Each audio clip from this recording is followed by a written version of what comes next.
This podcast is sponsored by ebookit.com, self-publishing solutions for the independent author and small press. Visit us today at ebookit.com. Hello and welcome to the Toastmasters podcast, the official podcast of Toastmasters International. Hello everybody, my name is Bo Bennett. And I'm Ryan Levesque. And welcome to another edition of the Toastmasters podcast. Ryan, what's going down today? Today we are going to meet a fellow Toastmaster. We're going to be chatting today with Nita Patel. Nita was featured in a member profile in the December 2014 issue of the Toastmaster magazine. She is from New Hampshire. She's a professional engineer, a member of 2 Toastmasters clubs, and a distinguished Toastmaster. Please help me welcome Nita Patel. Welcome, Nita. Hi. How's it going today? Pretty good. How about you? We are doing great here, Nita. So you are an engineer, as I said. What type of engineering do you do? My background is electrical engineering. Today I do what we call systems engineering for military applications. I bring together the optical, mechanical, electronic, software, all the different disciplines into a product or system. Our particular focus here is night vision equipment for our soldiers, and so it's really exciting to be able to develop something. Wow, that's nice. That's some of the cool technology, the cool stuff that you see in the movies. Yes. Right. I'm thinking Actually, the movie Zero Dark 30 has several of our goggle systems featured in there. So we have a bunch of posters at various places in the hallway. Oh, neat. Very cool. Nice. I've been doing some Christmas shopping lately, and at Target, I see this Spy Gear line of toys. Is that something that your company has created? There are night vision goggles there. I guess we could say we sparked the idea in a sense. Not that we make commercial equipment. We really focus on special ops forces, so it's really the high-end, avant-garde sort of work. But I'm sure somebody saw what we did and said, hey, I can make this, cheaper, better, faster for a commercial application. Gotcha. So your packaged products say 18 and up. Yes. Requires adult absolutely. supervision. And no assembly required or batteries not but we included. do use a lot of batteries. So you people do. have to provide their own. Right. Cool. So Nita, as the article in the Toastmaster magazine points out, as a woman in the engineering profession, you are in the minority.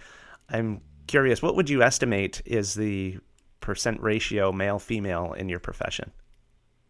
Actually, I don't need to estimate too much. I've done a lot of research in this, and it's one of my passion areas. So in electrical engineering, which, by the way, is the lowest percentage or the highest ratio of male to female, the number of women is hovering around 11%. If you get into some of the other engineering disciplines like computer science, software engineering, or biomedical engineering, you could go anywhere from 20 to 30, all the way up to like maybe 35% or something. So it's a different ratio than what you would expect. Wow. Do you think that gives you an advantage, or do you think you're still at a disadvantage being in that 11%?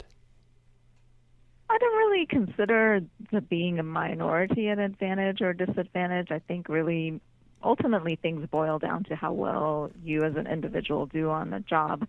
I do know that one of the reasons I'm very passionate about this topic is that even though we try to think of people as individuals, all of us can't but help think of those individuals as parts of groups. And so there are definitely biases and stereotypes against certain types of groups, or maybe for certain types of groups, and connecting them with types of skills. And I think that's one of the generally heard disadvantages for women in engineering, is that it's not considered a very female type of profession. And so in a sense, it's a disadvantage because people don't automatically come to you to ask for your input or advice or feedback. On the other hand, it's also an advantage because when you can demonstrate that you know what you're talking about, people sometimes are a little surprised, whereas a man doing the same thing probably wouldn't be considered a big deal. But even doing, your daily work, someone might say, wow, that was pretty cool, just only because you're a woman. So, Nita, if I can paint in broad strokes a little bit here as well, I guess it might be fair to say that engineers aren't typically known to be among the best communicators. If we were to look at all the the different professions. That's not something they're known for as stellar communication skills. What's your experience been? Maybe I'm totally wrong in terms of communication among engineers, and how has your, I'll say, competitive advantage as a Toastmaster played in the workplace? I think stereotypes exist because in the norm, most people fall into that, right? If you look at the curves, and I'm an engineer, so I'm going to talk in curves. Like if you look at a Gaussian distribution, the most of engineers are not stellar communicators, and that's why that stereotype exists. So I think my Toastmasters experience has really set me apart, and I believe it's given me opportunities to take on larger roles, more team leadership roles, moving into a systems engineering role, moving into running a functional organization. I'm the manager for the systems engineering group here and software engineering group. So I think you get that extra edge to be able to understand, and a lot of leadership is about communication. So my Toastmasters experience sets me apart in that way, and my background with the technology and the understanding of the technology gives me a different type of edge in a business environment, because I can sort of sometimes act like a translator. I can take the very complex details and be able to pull out the concise summary and high-level elements from having done this in Toastmasters, having given evaluations, having given speeches, being able to comprehend the data, but then pull out the essentials and communicate it to the larger business community and the organization. That's a really good point. I think a lot of people overlook that advantage from Toastmasters and public speaking. It's not just about speaking in front of a group, but it is about being able to take the information and being able to communicate it to an audience, even if it is just an audience of one. Exactly right. And I think one of the elements of Toastmasters promotions that I cringe at is when people say, oh, it's a public speaking group. And I always cringe at that, because it truly is a communication and leadership group. Communication isn't necessarily just public speaking. Communication is being able to really get your idea across. And I sometimes feel we dissuade people by telling them it's a public speaking organization, because not everybody wants to become a public speaker, but they do want to become better communicators. Right, yeah, that's a good point. Yeah, I could definitely say that because of Toastmasters, my ability to leave voice messages is awesome now.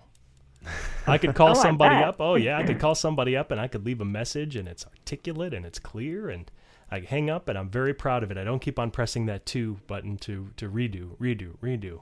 The first take, that's it. You should brand yourself somehow with that, Bo. The voicemail man. Like official voicemail guru or something.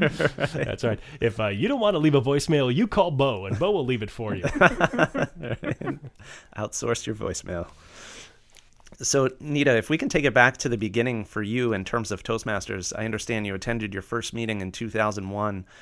What was your motivation for attending? Did you feel you needed to improve your communication, or was it just a strength you already had that you wanted to improve? And what was your experience at that first meeting?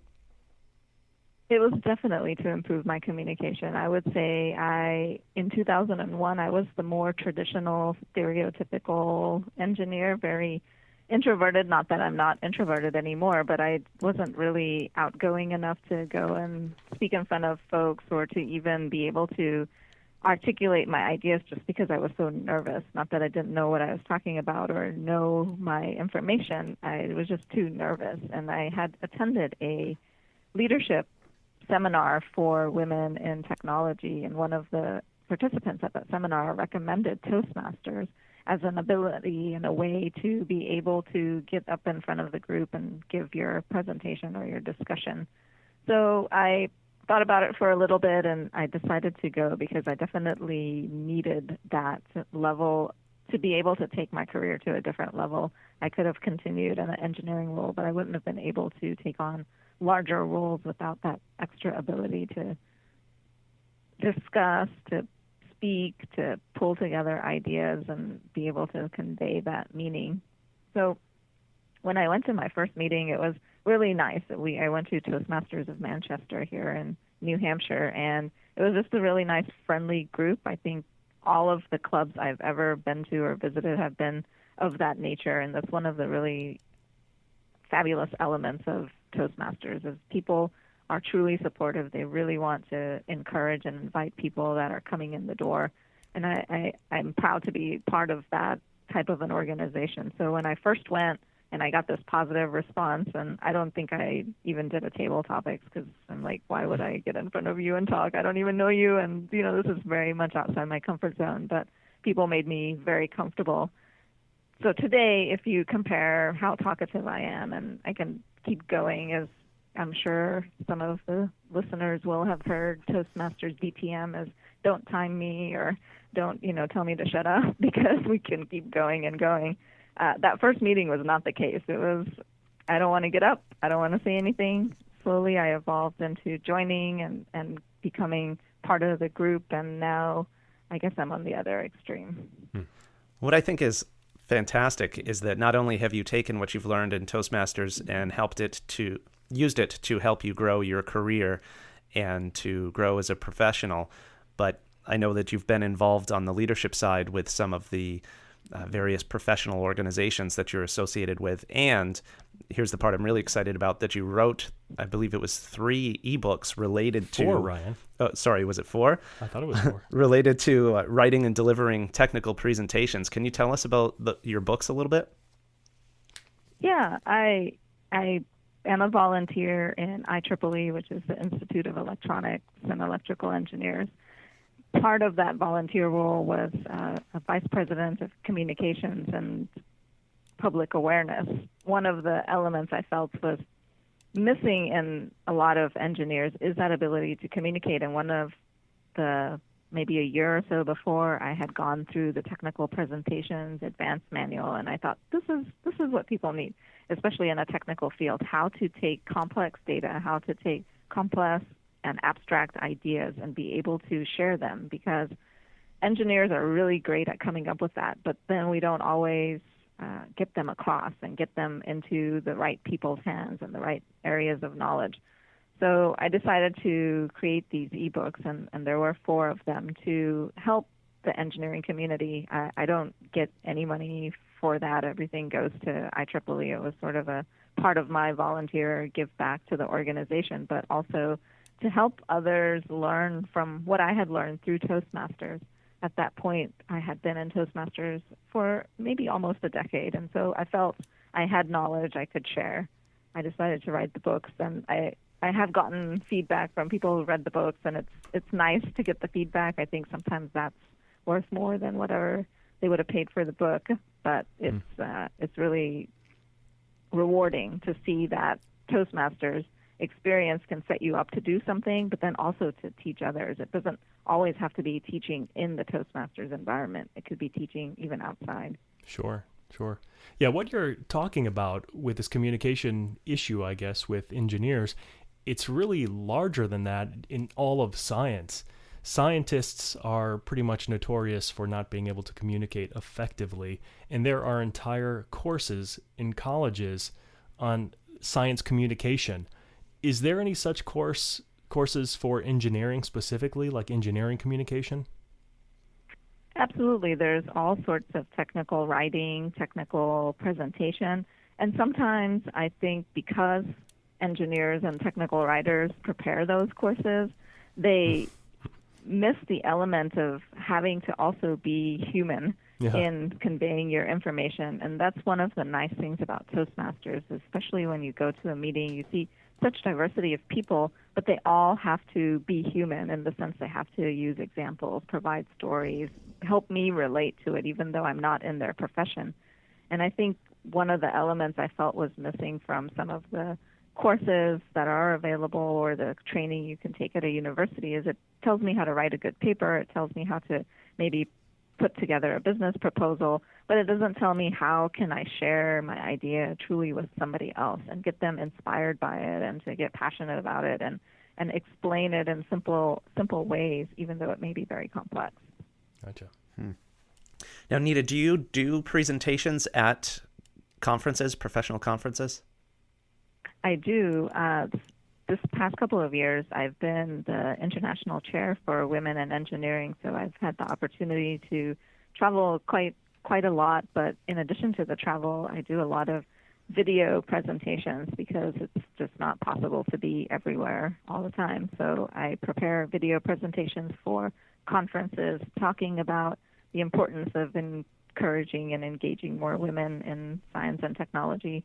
But also the other topic I frequently speak about is how can scientists and engineers be better communicators? And I really appreciate those because it allows me to blend both of my Toastmasters as well as my IEEE experiences together and bring value to the attendees. At least I hope I'm bringing value. Right. So are those video presentations, are those done live or are they pre-recorded? I pre-record them. Uh-huh. I sort of set up a mini studio in the back room in my house. We have lots of books, so they make a nice backdrop too. Right. Books, and then I just pre-record them, send them to the conference committee organizers, and they play them. And how's that experience been for you of staring into a blank computer screen that's not giving you any feedback? Did you find that challenging, or any tricks that you've come up with to help you make sure you're keeping the energy level up and staying engaging when you're not having audience energy to feed off? That's a really good point, and that is something I've learned. And I'm really glad I started doing these video elements because it's stretched me, it's moved me into a different part of a comfort zone. A few weeks ago in October, I had gone to a conference and presented at a group that was at Intel, and I came back, I had my Toastmasters meeting the next day, and I gave the same speech again. One of the comments I made is, I missed you guys. I missed that feedback. I missed the immediate, here's what you could do better. Here's how it really resonated with me. And just, even though the audience was there, the feedback was missing. And so when I don't have the audience and when I'm doing the video, it's two elements that are missing. Not only do I get that immediate response of, am I on track? Are people understanding? Am I talking too fast, going too slow? But even beyond that, I don't get that feedback after having delivered the presentation. So it's definitely different. I would encourage people to try it, especially these days. As we're doing this podcast, you do a lot that is not necessarily face-to-face. If you're giving webinars or you're doing a chat online or something, if you haven't done it before, you're not going to feel comfortable the first couple of times, and you're not going to feel comfortable even after maybe 5 times. So I really encourage others to do that. One of our clubs here in Manchester actually had a member in France and a member in Orlando, and we did have Skype as well as presentations via the web, and we've also tried to do like a virtual meeting where we just all dial in and present. So it's really a great way to expand those skills.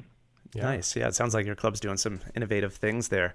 As we approach the end of the podcast here, Nita, another question I just really wanted to ask you is, as a distinguished Toastmaster, you've no doubt not only spoken quite a heck of a lot at the club level, but also at the district level and presumably in different district leadership positions. How would you compare the experience speaking to Toastmasters audiences, which, as we've noted, tend to be very friendly and supportive and encouraging, to speaking, let's say, in the workplace to an audience or at some of the different professional societies? I would say that in general, audiences all around want you to succeed, and they're very supportive. The dilemma might be in Toastmasters, people just accept what you have to say, whereas if you're speaking to a specific group, you're going to have people challenging what you have to say. They're not just accepting it because it's a more focused group. They're probably in the same line of business. If you're at a conference or if you're at work, they already have some background and history. So they're not coming into the presentation without some level of preconceived ideas. Whereas in Toastmasters, I think when you speak, it's not that the audience is different in the sense of accepting. It's just that they have a very different background, and so they tend not to be as challenging. Not that the outside audience wants to be challenging. It's just that they just have more information, and so you have to be more coherent. You have to be more concise. You have to be more precise too in what you're saying. As in Toastmasters, people just accept a little, to some extent, what you have to say. Gotcha.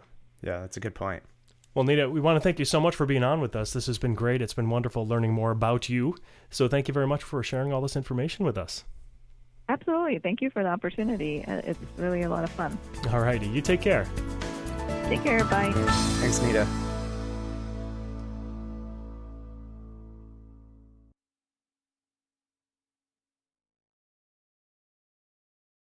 Isn't it about time you published that book you've been thinking about? We can help with that. At ebookit.com, we've been providing authors and small presses with ebook publishing services since 2010. Visit us today at ebookit.com and let us know how we can help you.